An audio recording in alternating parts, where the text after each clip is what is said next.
moving in and taking over. These Honduran soldiers surround the presidential palace with one mission: to arrest their president.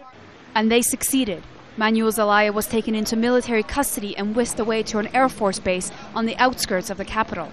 He is now in Costa Rica seeking asylum, and just a short time ago he spoke on national television.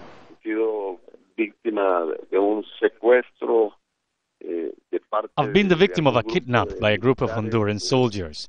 I don't think the whole army is supporting this interruption of the democratic system by capturing a president elected by the people. I think this has been a plot by a brazen elite whose only wish is to keep this country isolated and in total poverty.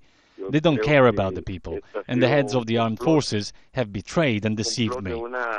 They've come to my house in the early hours of the morning, and firing guns, they broke the doors with bayonets and they threatened to shoot me. It really was a brutal kidnap. They did this to me for no reason, apart from my wish to improve Honduras and to install a democratic system. One eyewitness who was near the presidential palace tells Al Jazeera what he saw. I was getting to my car in the morning. When I was going downstairs, the army people made me 4 shots and told me to get inside my house back again. And, well, I couldn't do nothing, so I disobeyed and I went inside my house. When I was in my house, I opened the curtains on my window just to see what's going on the street. And the army people just pointed me with their guns, and if they want to shoot me. President Zelaya's wife is pleading for her husband's release. This morning, they gagged the people's voice with violence. At dawn, in a very cowardly way, they took the president out of his house. They attacked him and his security guards as well. But they also attacked the country's democracy.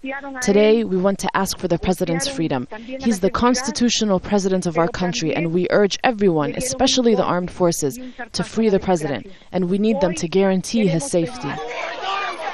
As the drama unfolded on the streets, the president was taken shortly before voting was to begin on a constitutional referendum, which had been ruled illegal by the Supreme Court and was also opposed by Congress and members of his own party.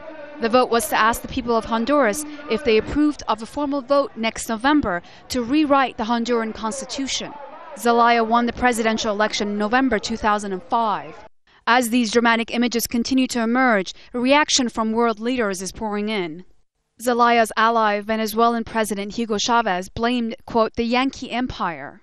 The North American Empire, the Yankee Empire, has a lot to do with this. The President of the United States should come forward immediately. I call him to come forward and, like us, from deep down inside, to reject this attack. An attack that's not only against Honduras, but against the Latin American people, against dignity, against true democracy. It's the middle classes, the extreme right. U.S. President Barack Obama expressed deep concern over the military's arrest and expulsion of Zelaya, and the White House has rejected any suggestion of America's involvement in the events. The European Union has condemned what it called a coup d'etat. Dorsa, Jabbari, Al Jazeera.